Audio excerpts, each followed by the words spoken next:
Hello and welcome to The Child and Its Enemies, a podcast about queer and neurodivergent kids living out anarchy and youth liberation.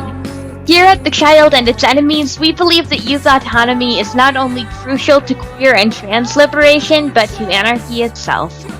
Governance is inherently based on projecting linear narratives of time and development and gender onto our necessarily asynchronous and atemporal queer lives. And youth and teens are at the center of this form of oppression.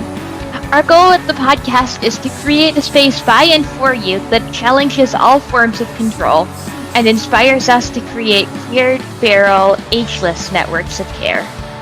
I'm your host, MK Zariel. I'm 15 years old, and I'm the youth correspondent at the Anarchist Review of Books, author of the blog Debate Me Bro, and organizer of some all-ages queer spaces in my city and online. With me is Atlanta-based activist Temperance Blyck, one of the lockdown activists of the Stop Cop City tendency. Hello, Temperance. Hi. Yeah, that's me, Temperance Blyck. My pronouns are he, ze, they, it, or it's complicated. And yeah, I'm a forest defender, working to stop Cop City.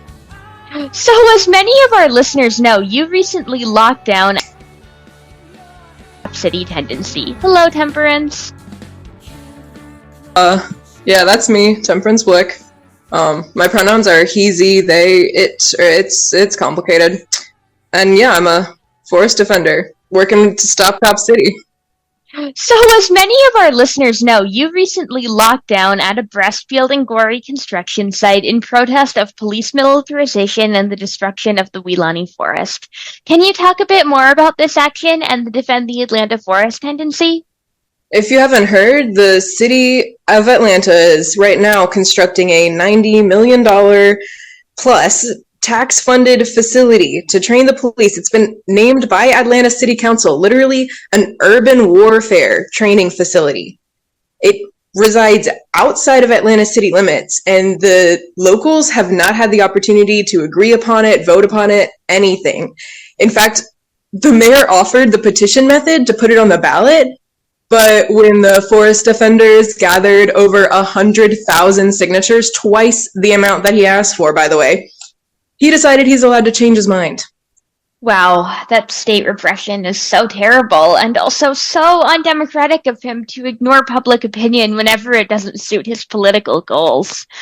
Trans youth face this kind of hatred too, given all the legislation targeting us and the way our voices are ignored in the name of protecting the children, which of course doesn't include the lived experiences of actual children.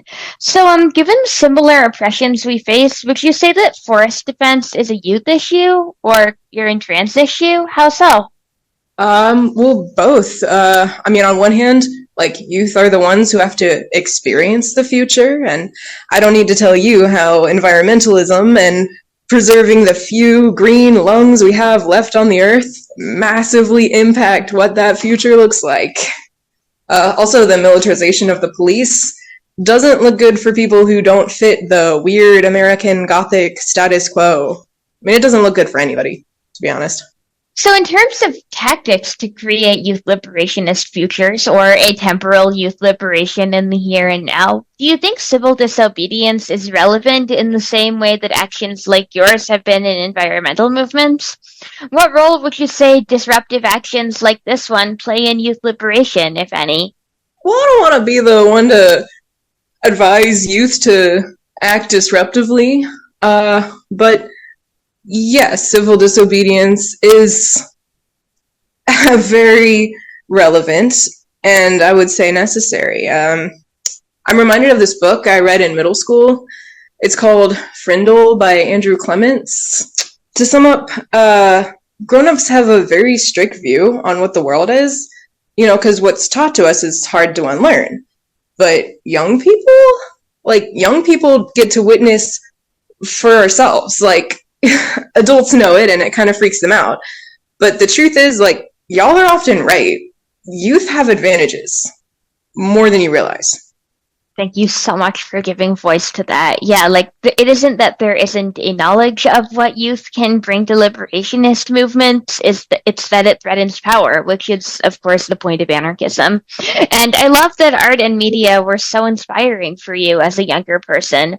When I was in middle school, I read Emma Goldman's Anarchism and Other Essays for the first time, and it was my first experience of truly having a purpose and a community in life and of feeling accepted in my queerness.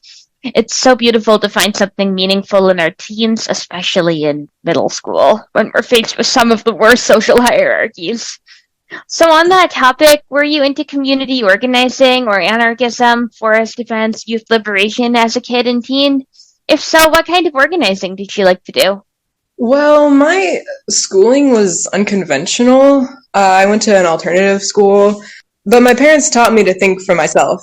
So I broke gender roles and spoke out about liberation from a young age. I mean, also I had the internet, so I got schooled on things like gender and race equity when I, wasn't a lot younger than you. Censorship is rough, but it's also impossible. There's always a lot that slips through the cracks.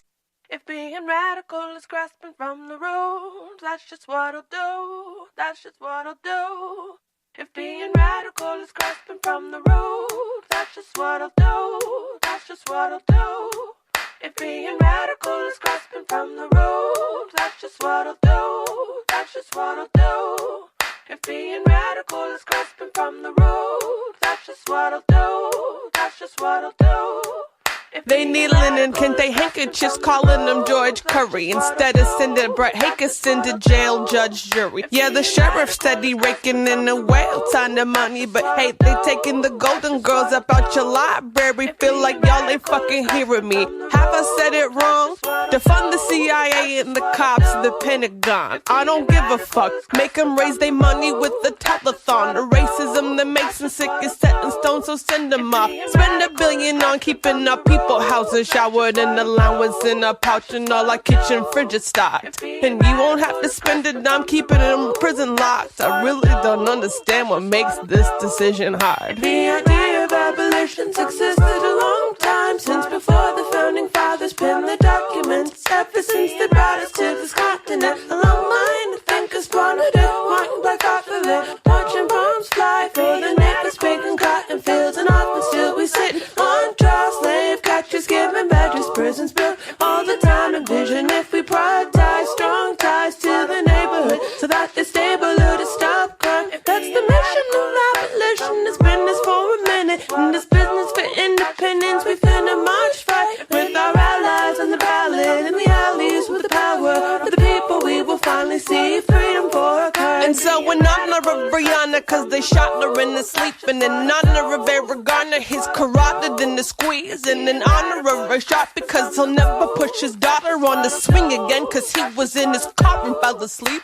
And in honor of Andres Guardado, martyred in the street, we are organizing, agitating, starting to believe it. It might take another winter, another autumn, another spring, but no matter how long it takes, we will abolish the police. If being radical is grasping from the road, that's just what I'll do, that's just what I'll do. If being radical, I can remember seeing the slogan "Defund the Police," which happened exactly when it should have happened, because it meant that we were able to enact a kind of rupture with the past strategies that have always been focused only on prosecuting the individual police officer, find the bad apples and remove them. So I think that now we are confronted with real possibilities of beginning to shrink the power of the police. The whole notion of police abolition has come to the fore. I mean, it's interesting because I don't think we would have ever imagined it happening this way.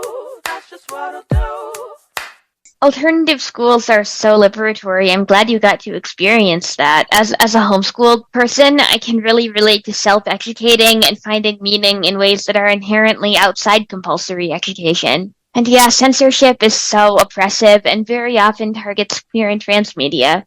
If you've heard of the initiative Ban Books Back by Firestorm Books, there are absolutely anarchist initiatives to help queer youth circumvent that kind of governance. But it's still traumatic to live in a society where even queer thought is policed, where queerness is criminalized. So, speaking of abolishing all control, what would have made organizing more accessible for you at the time? I think if decent education had been accessible, and towns being walkable, I think the things I could do if I had been taught valuable and useful skills as a child, which aren't often taught in schools. That is so real. I mean, if youth have skills that can transform society, then again, that means that ageist power dynamics are less of a thing and that youth aren't as dependent on adult supremacy to survive. And yeah, I wish you'd had access to that too. I'm so sorry that that was the struggle. So, how would you say that the Defend the Atlanta Forest tendency does with youth inclusion, and how could it be more inclusive to organizers of all ages? Oh, well, my friends and I have made an effort to make child-friendly spaces. We have activists of all ages. Maybe someday you'll be able to interview my friend Dr. Ari's kid, Remix. He's like 4 years old, and he leads our chants at I think he's like 2. But he leads Oh my god, that's amazing! That's so wholesome. Like, I love the image of a 2-year-old getting involved in an environmentalist movement. Like, when I was 2, I just, didn't know any other humans. So, yeah, that's awesome. Yeah, it is. It's incredible. So, we love to see young people come around. It's inspiring. It reminds us what we're doing this for, and it's a good reminder to be good, It really is. Yeah, adults intentionally making anarchist spaces kid-friendly is such a powerful show of solidarity and makes the community better for everyone. Like, I'm sure that all the adults in that space love having a 2-year-old kid involved. So what advice would you have for kids and teens and, toddlers, I guess? I didn't know that was a possibility, but cool, who want to get into environmentalism and anarchy and defend the Atlanta forest? I would say learn, talk, volunteer. Volunteering is fun and you learn things. I mean, make friends wherever you can. Create the cycles you want to see in the world. Whatever you want the future to look like, start doing it now in all the small ways, like however you can. The advice to live out anarchy in those small, doable ways is so important. Like, as kids and teens, how we can organize might sometimes be limited, especially if we're within the education system, the nuclear family, facing state repression, whatever it is. But there are always ways to resist, and for every form of statist oppression, there's always something beautiful that needs care and support, like, for example, the Weelaunee Forest. On that note, any shameless plugs relating to your organizing or stuff you think is cool? Yeah, nothing personal.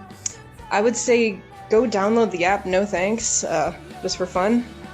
I like the podcast Cool People Who Did Cool Stuff. I think everyone should hear it.